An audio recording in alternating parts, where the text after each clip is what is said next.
Amidst the roar of the waterfall and the rhythmic crackling of the fire lies a story carved in stone and soul. In the dark, narrow streets of 1480 to Paris, a tragic masterpiece was born within the shadows of a great cathedral. There, high above the world, Lived, Quasimodo, a soul hidden away from a society that only saw his flaws and Esmeralda, the girl whose kindness became a light in his lonely tower. It is a tale of obsession, sacrifice, and a love that transcended the cruelty of man. Welcome to the haunting world of Notre Dame, where the bells ring for a heart that the world refused to understand. Chapter 1. The Festival of Fools. The year was 1482. The city of Paris was alive with a chaotic energy that only the Festival of Fools could bring. On this cold January day, the air was filled with the sounds of laughter, bit shouting, and the heavy ringing of bells. People from all walks of life gathered in the street, wearing colorful masks and tattered costumes. They were waiting for the highlight of the day, the election of the Pope of Fools. This title was reserved for the person with the most hideous face in all of Paris. The crowd gathered outside the great Cathedral of Notre Dame. The massive stone towers of the cathedral stood silent and indifferent to the madness below. For the people, this festival was a rare moment of freedom. They could mock the church, the law, and the king. It was a day where the world turned upside down, and the ugly became kings while the beautiful were ignored. Inside the cathedral, a different kind of life existed. Archdeacon Claude Frollo, a man of deep learning and hidden darkness, watched the festivities with cold eyes. He despised the disorder of the street. Frollo was a man who lived for knowledge and control. He had spent his life studying ancient books and alchemy.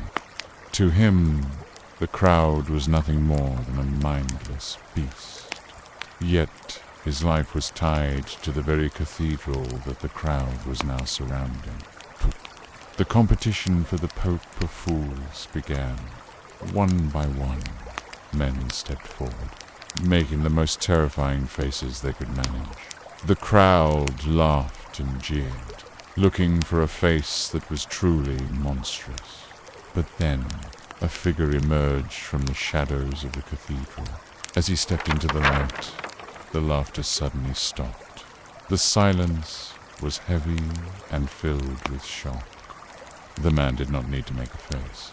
His natural appearance was more frightening than any mask. It was Quasimodo, the bell ringer of Notre Dame. He was a creature of broken lines and sharp angles. He had a massive hunch on his back, a protruding brow, heart, and a single eye that flickered with confusion. His limbs were twisted, and he moved with a strange, heavy gait.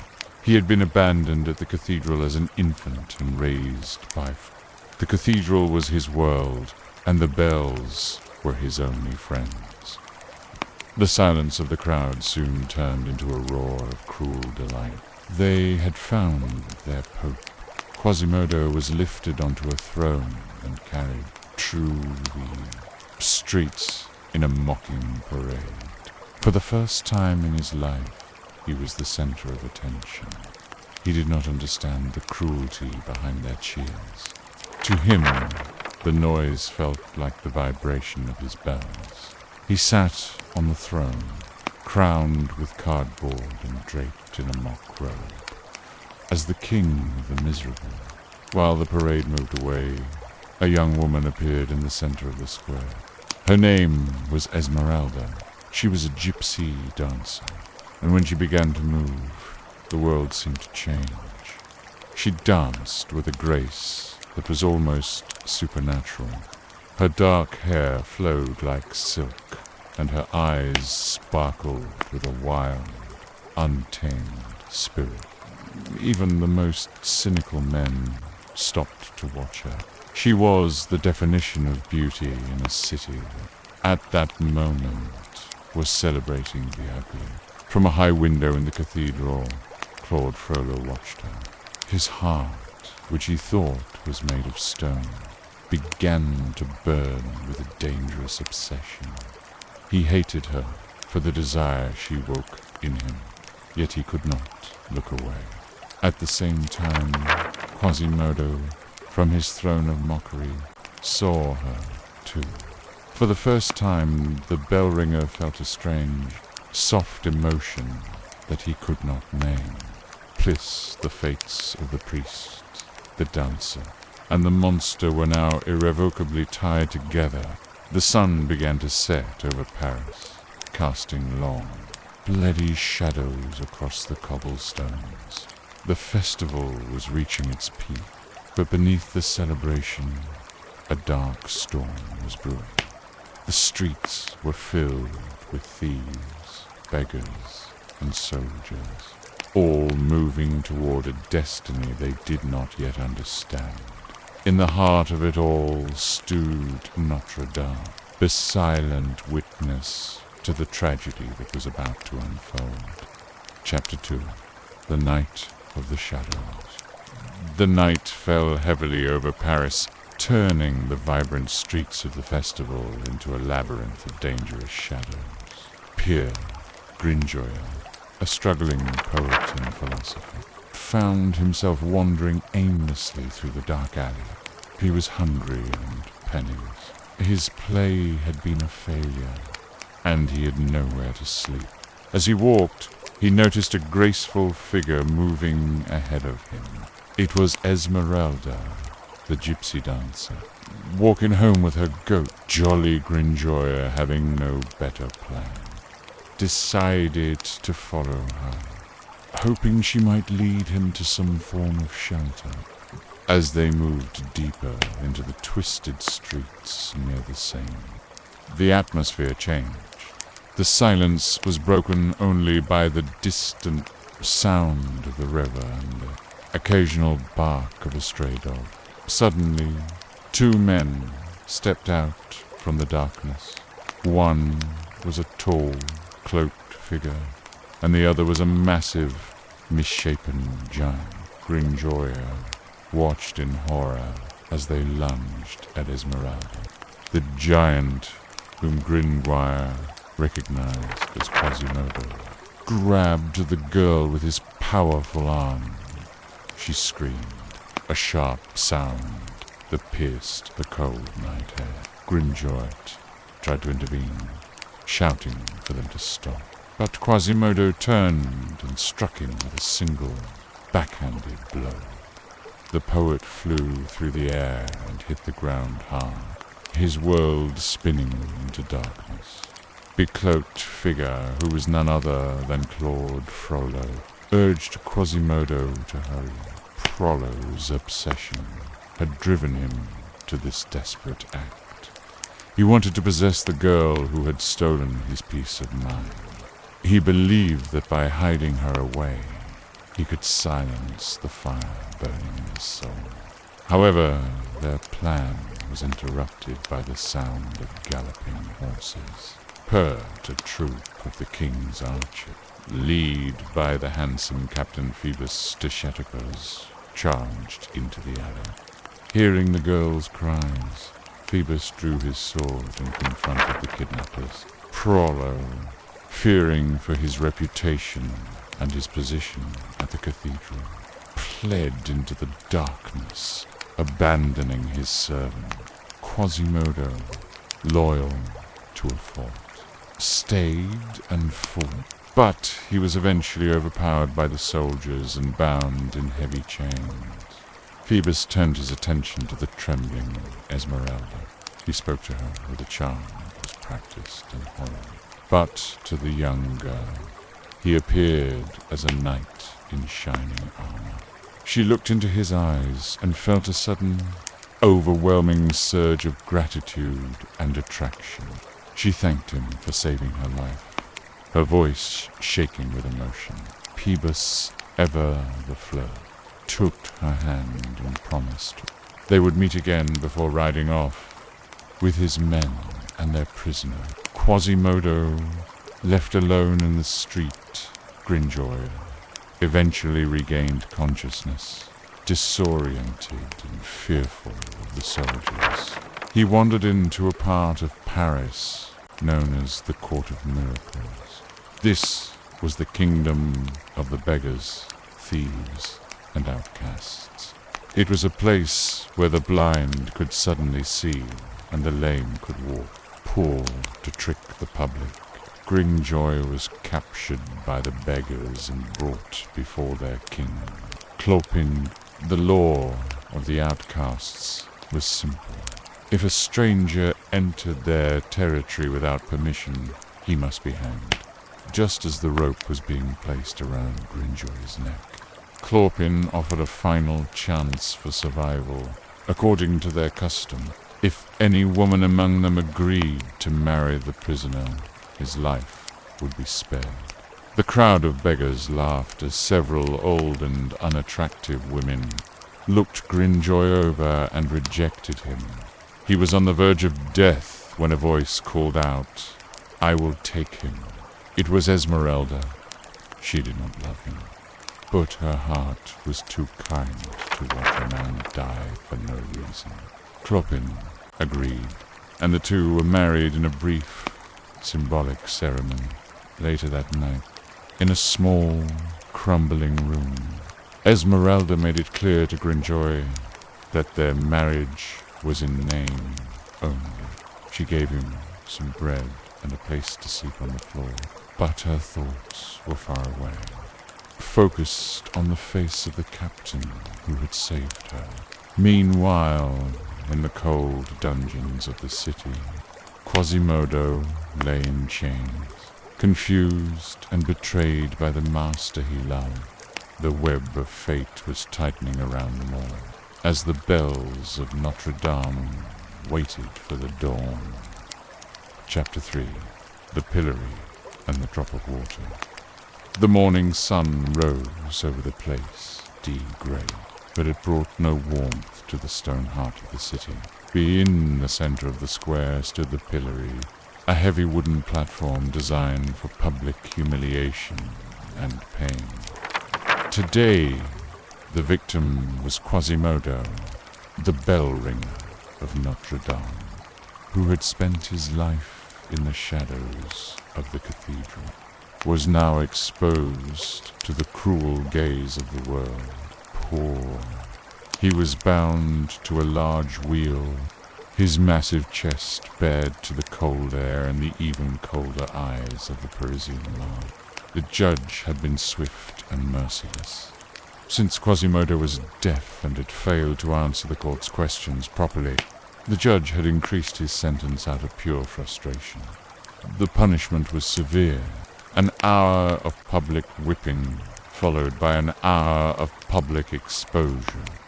The executioner stepped forward, with his whip whistling through the air, before landing with a sickening thud on Quasimodo's hunched back.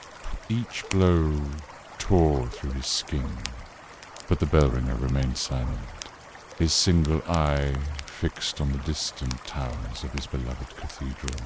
The crowd, however, was far from silent. They cheered with every strike of the whip.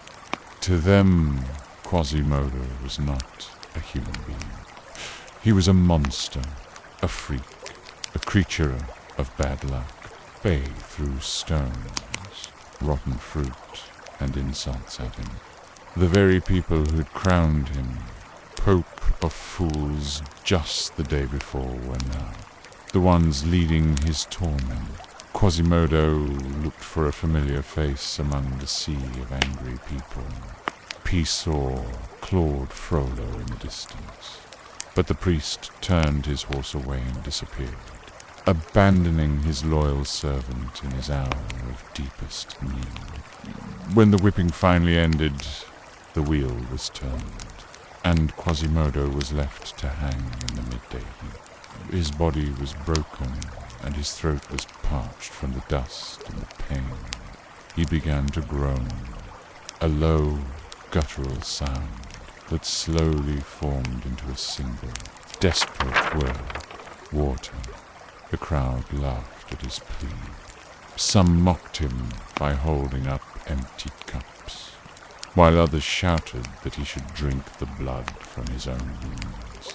He was dying of thirst and loneliness, surrounded by thousands of people who hated him for his appearance.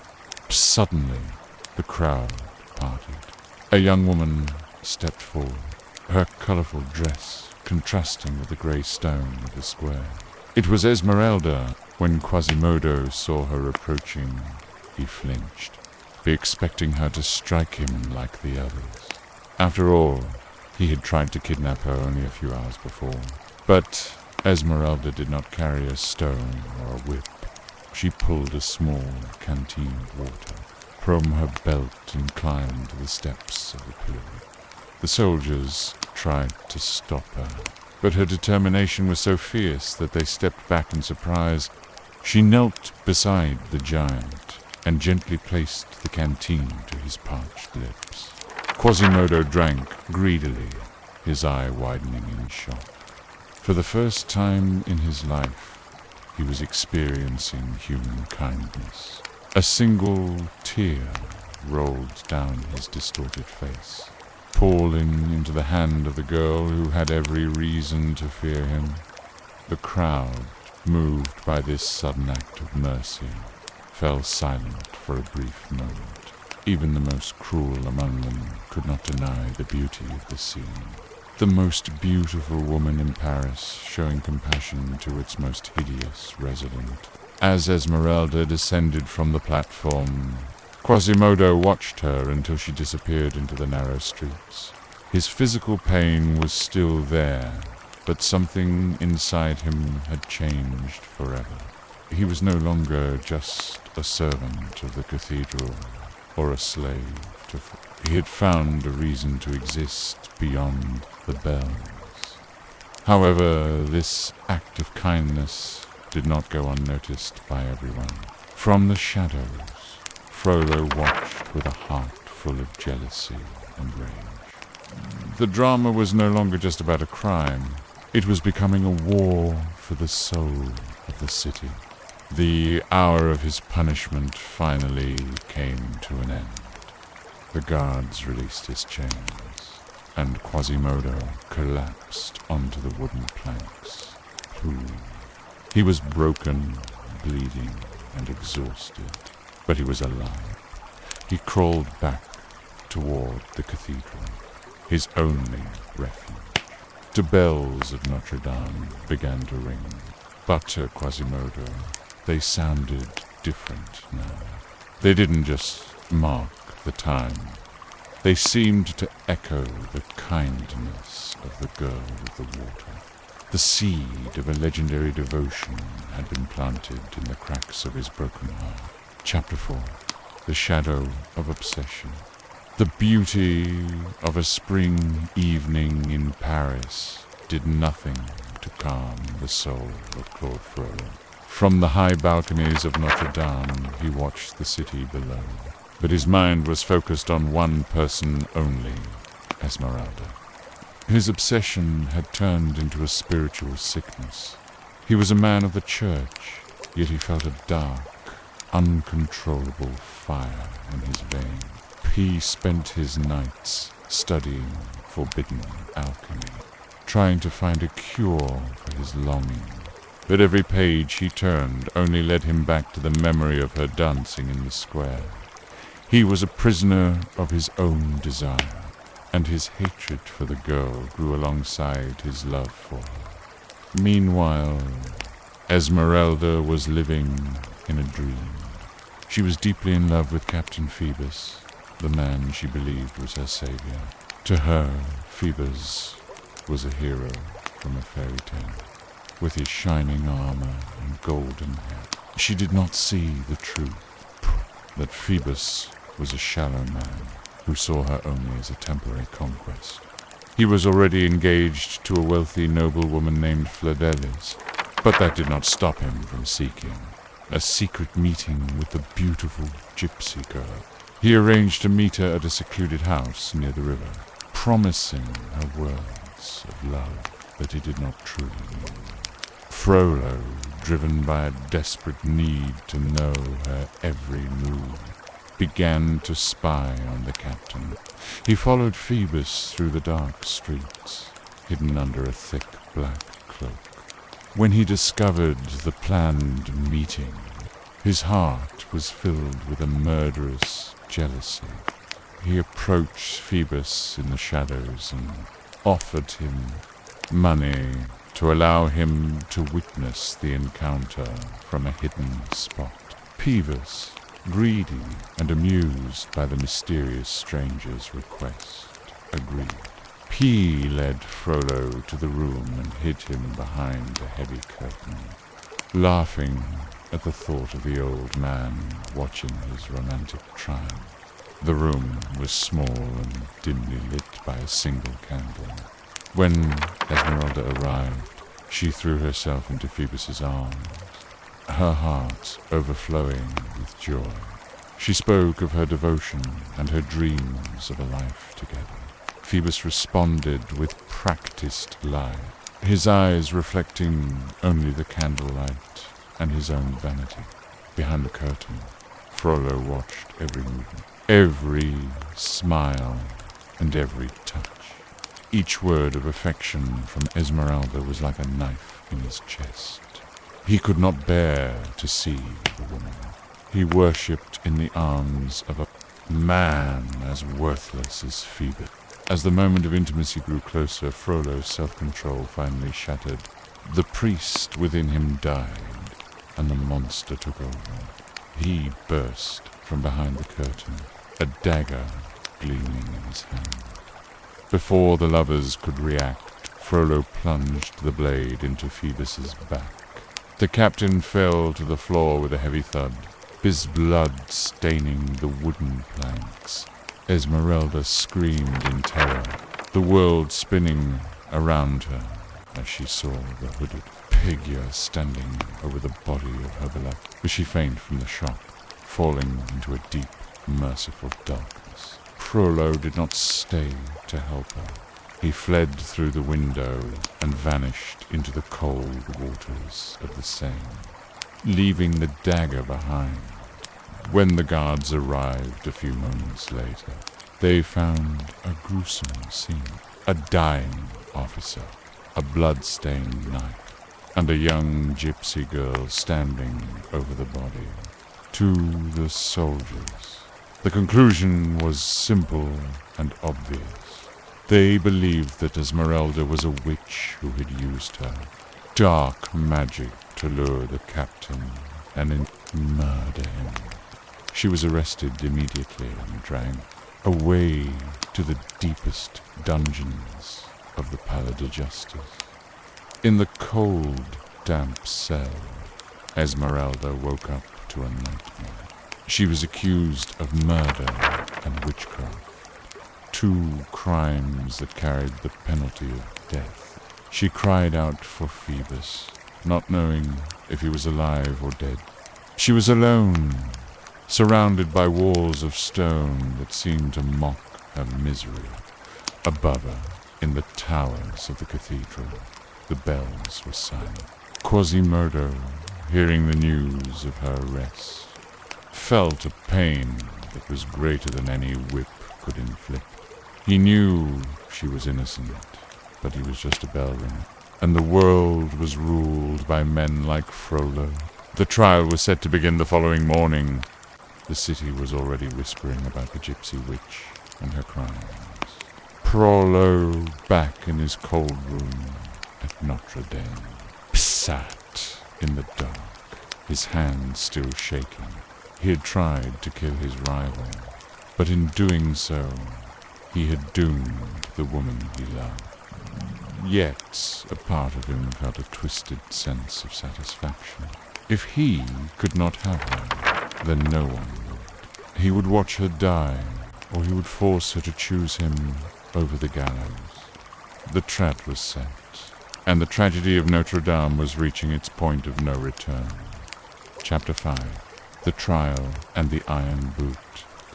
The courtroom was a place of shadows and cold stone, where justice felt more like a ritual of cruelty than a search for truth. Esmeralda stood before the judges, her spirit broken and her body trembling from days of isolation in a damp, rat-infested dungeon. She was accused of two of the most serious crimes in 15th century France: murder and witchcraft. The prosecution claimed that she had used her beauty in a magical go to bewitch Captain Phoebus before stabbing him to death. The fact that Phoebus was actually still alive, though gravely wounded and hidden away to recover, was kept a secret from her. The evidence against her was purely circumstantial, but in the eyes of the law, her status as a gypsy was enough to prove her guilt. The judges looked at her not as a human being, but as a creature of darkness. To make matters worse, the mysterious, hooded man who had actually committed the crime clawed sat in the shadows of the court, watching her with a mixture of agony and obsession. He remained silent, letting the woman he claimed to love face the gallows, rather than confessing his own sin. He wanted her to be so desperate that she would eventually turn to him for salvation. When Esmeralda continued to maintain her innocence, the judges ordered the question, a polite term for torture. She was taken to a dark chamber beneath the court, where the air smelled of rust and old blood. There she was shown the iron boot, a terrifying device designed to crush the bones of the foot. The executioner began to tighten the screws, and the pain was so sudden and overwhelming that Esmeralda's resolve frattered instantly. She screamed that she was a witch, a murderer, and whatever else they wanted to hear, just to make the agony stop. She was dragged back into the courtroom, barely able to stand, based on her forced confession. The verdict was delivered with cold finality. She was to be hanged at the Place de Grès before the execution. She was ordered to perform a public penance in front of the Cathedral of Notre Dame. The news of the gypsy witch spread through Paris like wildfire, and the people who once cheered for her dancing now gathered to watch her die, put to the mob. A hanging was just another form of entertainment, no different from the Festival of Fools. On the night before her execution, the cell door opened. Bam! And a figure wrapped in a black cloak entered. It was He fell to his knees and finally confessed his love for her. But it was a love that sounded like a curse. He told her that he was the one who had stabbed Phoebe, and he offered her a choice. If she would belong to him, he would use his power to set her free and spirit her away from Paris. He begged her to choose life, even if it meant living with the man who had destroyed her world. Esmeralda looked at him with pure loathing. To her, Frollo was a monster far more terrifying than the distorted Quasimodo. She chose the gallows over his touch. She told him that she would rather die 1,000 deaths than be with the man who had murdered her love and tortured her body. Frollo's face twisted with a terrifying rage. He realized that even in the face of death, she would never be his. He left the cell, vowing that if he could not have her, the earth would swallow her whole. As the first light of dawn touched the towers of Notre Dame, the bells began to toll. They were not ringing for a celebration, but for a soul that was about to be extinguished. Quasimodo, high above in his belfry, heard the bells and felt a cold dread in his heart. He had been watching from the towers, and he knew that his master, Frollo, was behind this darkness. The bell-ringer began to prepare, not for a prayer, but for an act of rebellion that would shake the very foundations of the cathedral. The day of the execution had arrived. The soldiers led Esmeralda out of the prison, dressed in a simple white tunic with a rope around her neck. She looked up at the great cathedral, searching for a sign of hope or mercy, but the stone saints and gargoyles remained silent. The crowd was already waiting at the square, their eyes fixed on the wooden gallows, but unknown to the soldiers and the judges. The monster of the cathedral was watching from the heights, waiting for the perfect moment to strike. Chapter 6. Sanctuary. The hour of the execution had arrived, and the atmosphere in the place, the grave, was thick with a morbid excitement. A heavy silence fell over the massive crowd as the small, fragile figure of Esmeralda was led toward the gallows. She was dressed in a white shift, her feet bare against the cold cobblestones, and a heavy rope was coiled around her neck. She looked like a broken flower in a field of stones. High above, on the gallery of the kings of Notre Dame, Claude Frollo watched with a pale, motionless face, his eyes burning with a mixture of triumph and despair. He believed that this was the final act of his dark drama. For as the executioner prepared to tighten the knot, the crowd's attention was suddenly diverted by a movement from the heights of the cathedral. A shadow descended rapidly, swinging through the air like a giant pendulum. It was Quasimodo, using a long rope attached to the stone battlements. He leaped from the tower and landed, battle with the force of a thunderbolt, on the platform of the gallows. Before the soldiers could react, the bell-ringer struck the executioner aside with a single, powerful blow of his fist. He scooped Esmeralda into his massive arms, by a light frame, looking like a child's toy against his hunched back. With the agility of a mountain goat, Quasimodo leaped back onto the stone walls of the cathedral. He held the girl high above his head, showing her to the astonished crowd below. His voice, usually a guttural groan, rose into a magnificent, earth-shaking roar that echoed through the streets of Paris. Sanctuary, sanctuary, psench. In the Middle Ages, the law of sanctuary was sacred. Once a fugitive entered the doors of a church, the secular law could not touch them.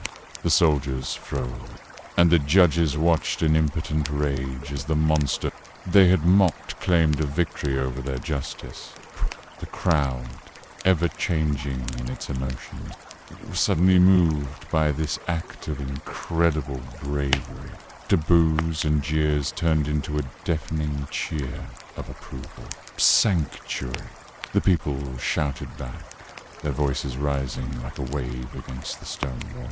Quasimodo did not wait to celebrate. He carried Esmeralda through the great portal of the cathedral, disappearing into the cool, incense-scented darkness of the nave.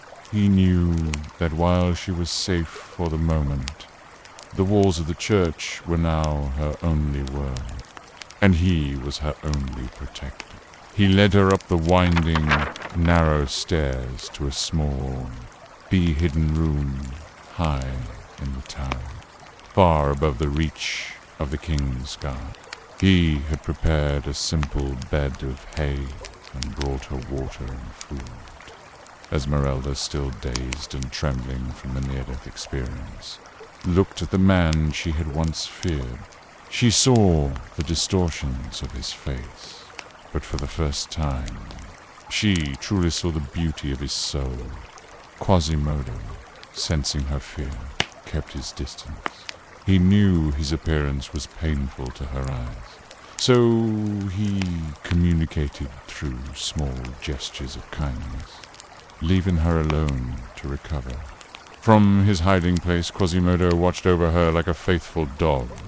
He slept outside her door on the cold stone floor, his single eye never closing for long. Peeve roar.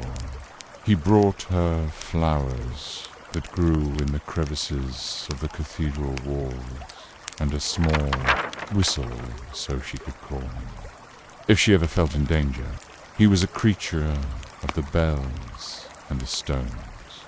But in her presence, he felt a strange, delicate humanity that he had never known. For a few brief days, the towers of Notre Dame became a garden of peace amidst a city of chaos. However, the peace was an illusion. Down in the shadows of the cloisters, Claude Frollo was losing his mind. Pooh, the sight of Esmeralda in the arms of his servant, living within the very walls where he prayed, was a torture worse than death. He had failed to kill her, and now he had to live with her ghost, haunting his cathedral.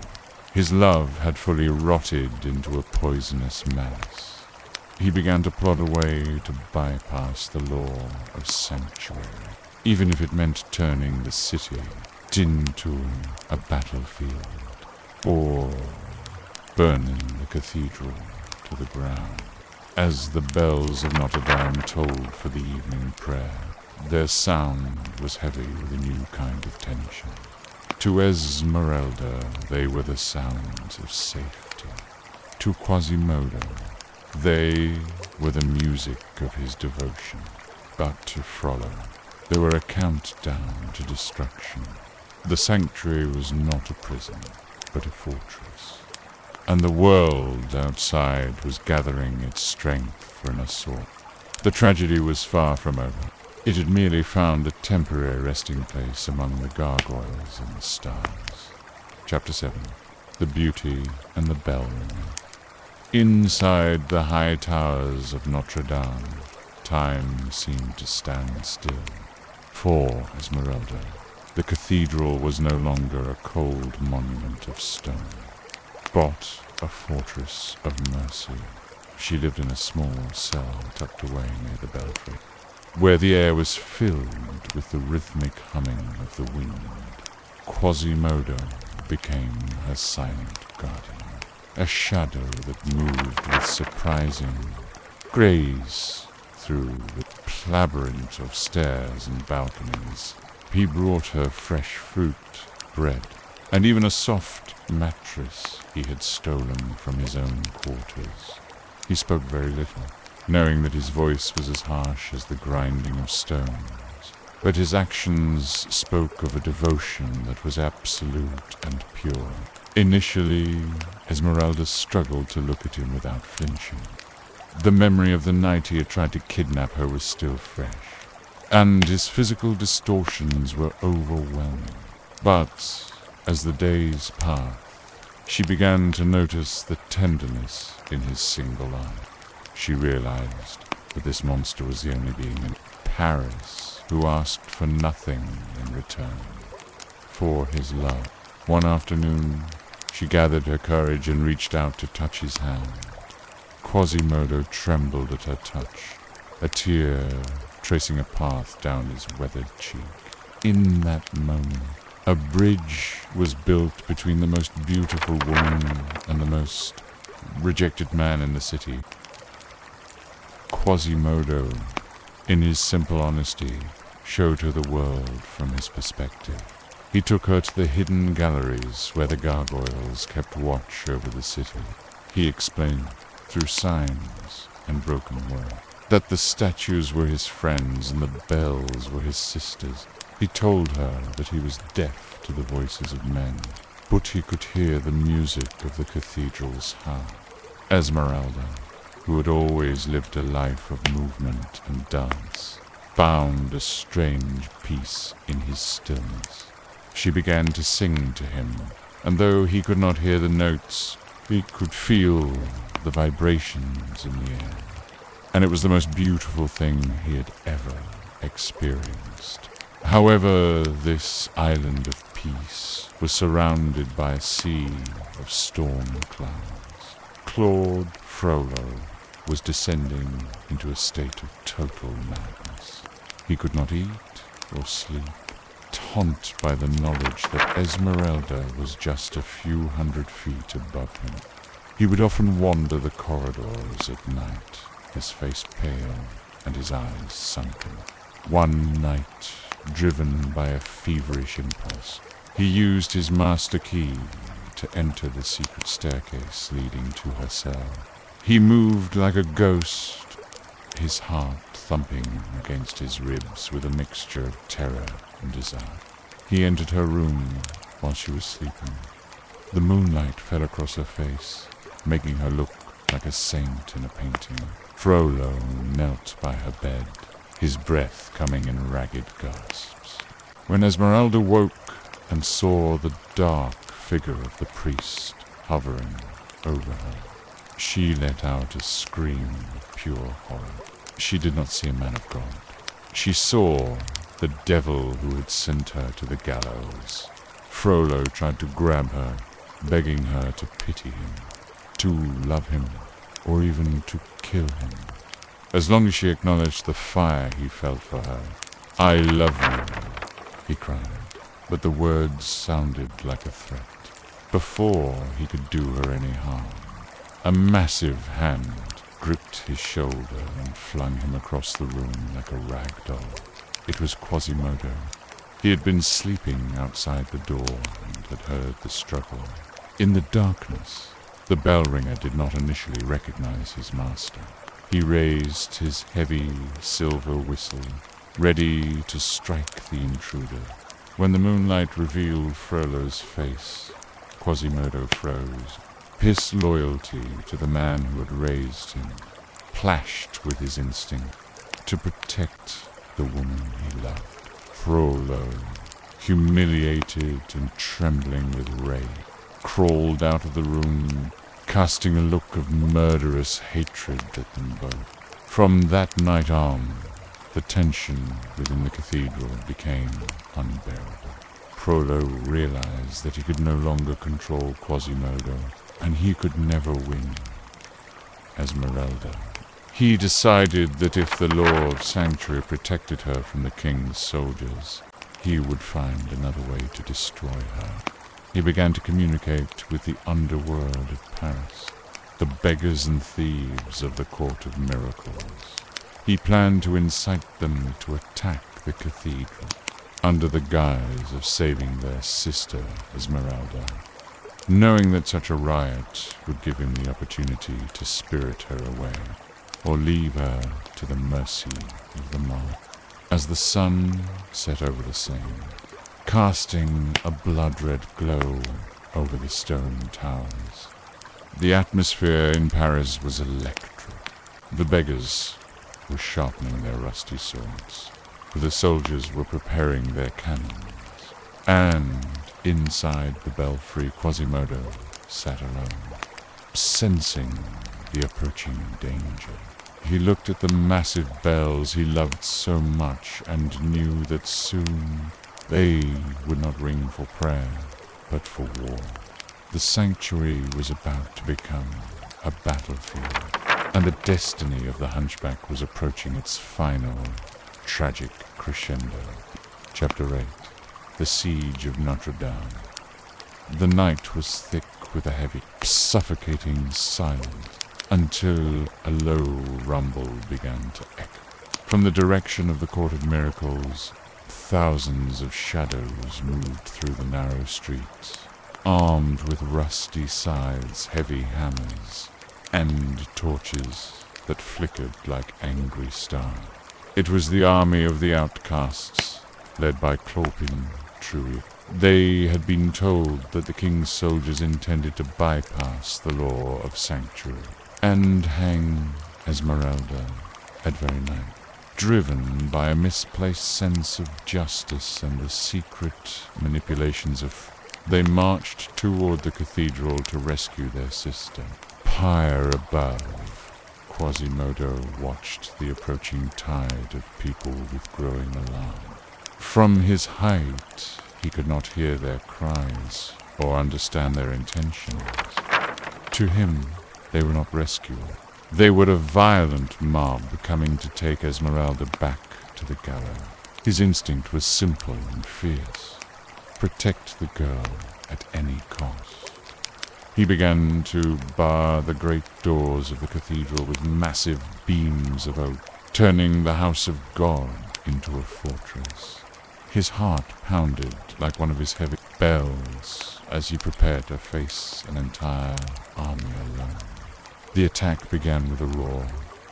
The beggars threw themselves against the massive portal, using a large beam as a battering ram.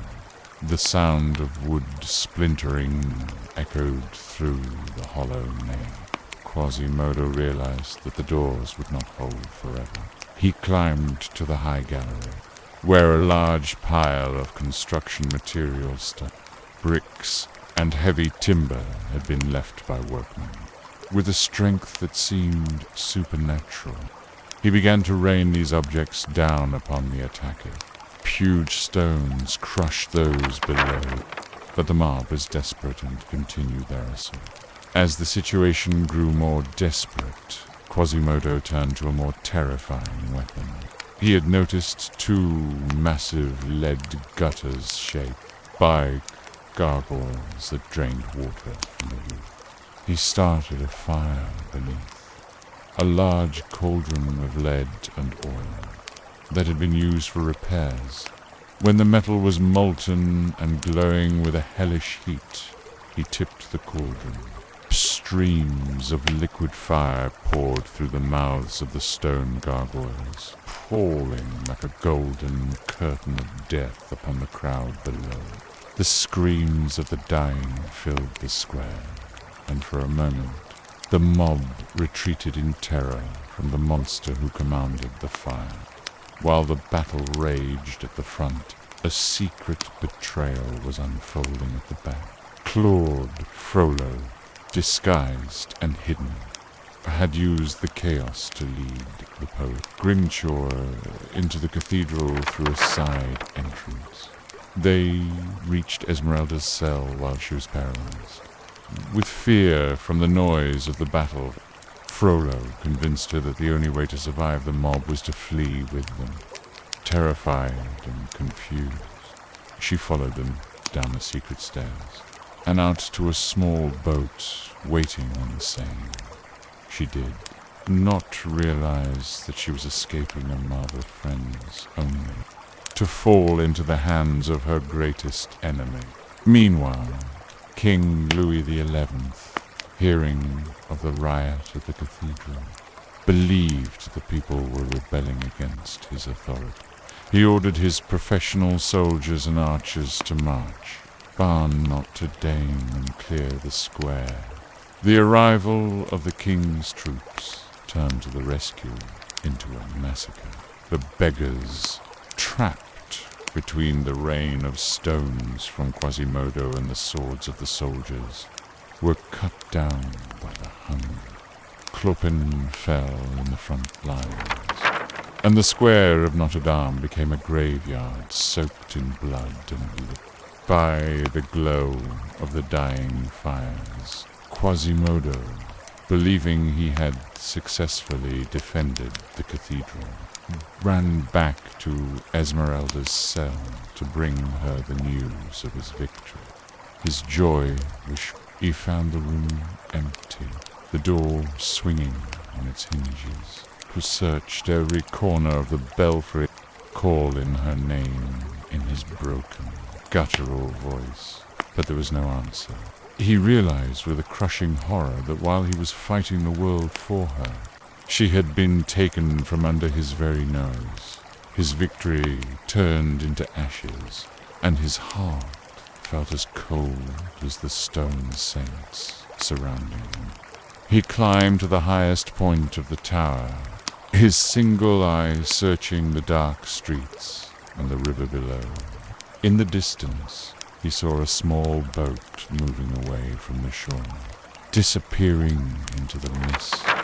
He also saw a familiar figure standing on the balcony above, Claude Frollo. The priest was looking toward the place to grave, a look of twisted anticipation on his face. Quasimodo stood behind his master, his breath coming in heavy gasps. The final act was about to begin, and the bell ringer knew that his loyalty to the priest was finally over.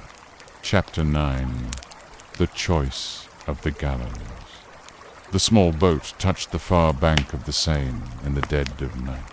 Claude Frollo, still hidden under his dark cowl, dragged the trembling Esmeralda toward the place to grave. Pure Grinjoya, the poet, had already fled into the shadows, terrified for his own life and leaving the girl to her fate. As they reached the square, to the silhouette of the permanent, gallows rose like a skeletal hand against the moonlit sky. Frollo stopped and turned to her, his face pale and distorted by a madness that had finally consumed his reason. He pointed one hand toward the noose and the other toward himself, giving her a final, terrifying choice. "Choose," he hissed, his voice cracking with emotion. "The gallows or me, death or the priest who adores you." He fell to his knees, clutching her dress, begging her to show him a single spark of mercy. He confessed that he had destroyed his life, his soul, and his sacred vows all for her. He offered to hide her in a secret place where the world would never find him. But to Esmeralda, the man kneeling before her was more repulsive than the wooden beam of the gallows. She saw the blood of feet balm his hand, and the cruelty of the iron boot in his eye. "I hate you," she cried out, her voice echoing in the empty square.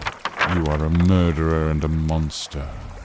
I would rather die 1,000 times than touch your hand." Her rejection was like a physical blow to his love, which had always been a poisonous thing, turned into a cold, murderous resolve. If he could not possess her beauty, he would ensure that no other living soul ever would. He dragged her to the foot of the gallows and handed her over to the guards. Peel were patrolling the square, telling them that the gypsy which had been captured while the guards held her. Frollo went to a nearby house, the rat hole where an old, half-crazed recluse named Sister Gudule lived in a self-imposed prison of grief.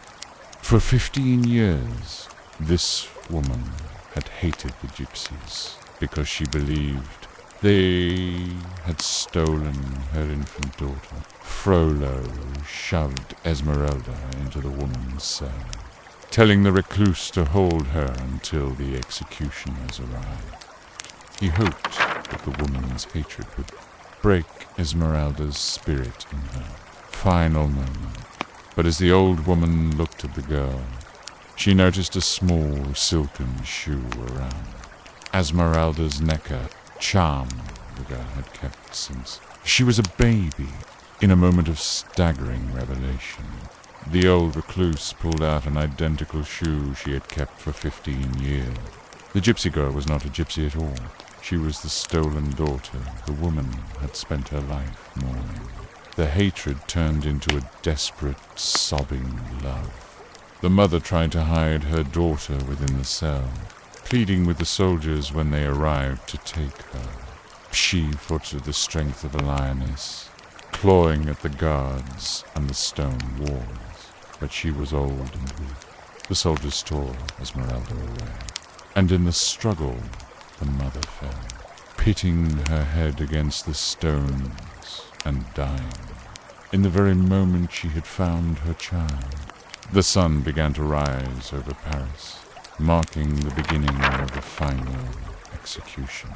Esmeralda was led up the steps of the gallows, her eyes searching the horizon one last time. She saw the towers of Notre Dame in the distance, but they seemed far away and indifferent.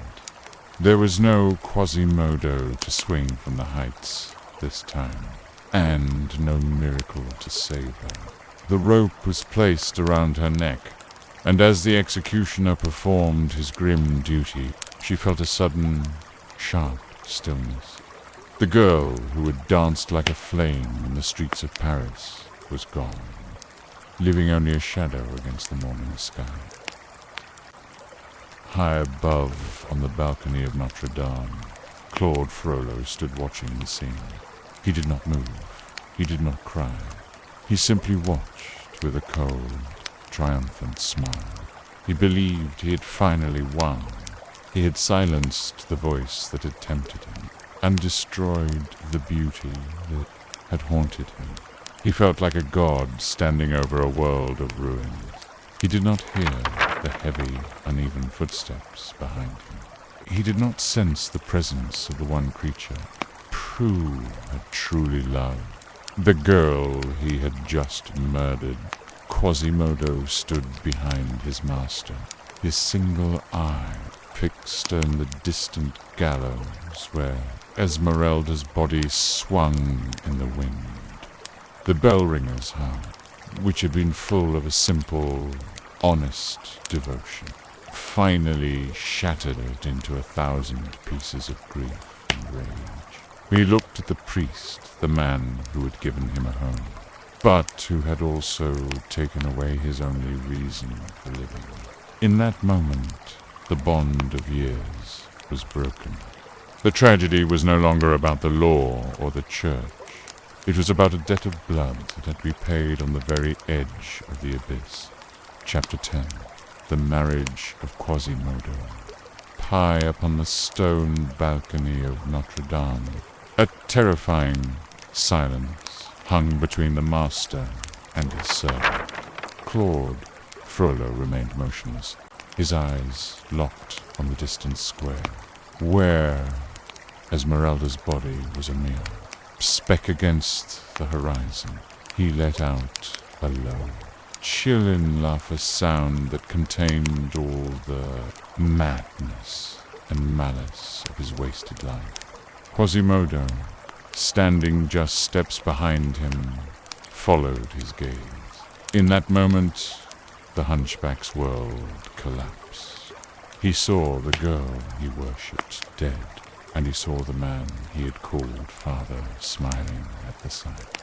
It was a betrayal that the stones of the cathedral themselves seemed to cry out against. The bell ringer's grief transformed into a tidal wave of fury. He rushed at Frollo, his massive, powerful hands gripping the priest's shoulders. With a strength born of pure despair, he hurled the archdeacon toward the edge of the abyss. Fro screamed as he tumbled over the stone railing, but his fall was momentarily broken. He managed to catch hold of a leaden gutter with his fingertips. For a few agonizing minutes, the priest hung suspended over the dizzying heights of Paris, his feet kicking at the empty air, while just above him, a stone gargoyle seemed to stare into his soul with a mocking grin. Quasimodo did not move to help him. He stood at the edge, watching with a tearless eye as his master's strength failed. Frollo's fingers slipped from the cold metal, and he fell like a stone, striking the roof of a lower gallery, before bouncing off and hitting the pavement far below. The man of knowledge and shadows was gone. reduced to a broken heap on the ground he had tried to rule. Quasimodo looked from the fallen priest to the distant gallows, and a deep, guttural sob rose from his chest. "There is all that I ever loved," he cried out, his voice echoing through the belfry of the cathedral. He would never call home again. After that day, Quasimodo vanished from the Cathedral of Notre Dame. The bells remained silent, and the towers felt empty, as if the soul of the building had departed with its protector. Search parties looked for him in the secret passages and the dark cellars, but the bell ringer was nowhere to be found. Some said he had thrown himself into the Seine, while others believed he had become a ghost haunting the gargoyles. The city moved on, the tragedy of the gypsy girl and the priest becoming nothing more than a dark legend whispered in the taverns of Paris. 2 years later, in the grim vault of Montfaucon, the place where the bodies of the executed were thrown, a group of workers made a startling discovery. They found 2 skeletons locked in a strange and final embrace. One was the skeleton of a woman, still wearing fragments of a white dress and a small silken charm around her neck. The other was the skeleton of a man with a severely curved spine, one leg shorter than the other, and a distorted skull. This man had not been executed. He had gone to that place of death, laid down beside the woman he loved, and waited for the end. As the workers tried to separate the 2 skeletons, they suddenly crumbled into dust, drifting away on a cold breath of wind. It was the only marriage Quasimodo would ever know, a puming of souls in the silence of the grave, where beauty and deformity no longer existed, and only the purity of devotion remained. The great cathedral of Notre Dame continued to stand, its bells eventually ringing again, but the story of the hunchback and the dancer stayed etched in its stones forever. A reminder that the heart's light can shine even in the darkest of tones. In the end, the bells of Notre Dame still ring, but they tell a different story now. They speak of a beauty that was more than skin deep, and a love that was stronger than death itself. As the fire dies down and the mist settles over the waterfall, remember that even in the shadows of the world, a pure heart can find its light. Thank you for listening to this legend of stone and soul. Sleep well, and let the stories of the past guard your dreams.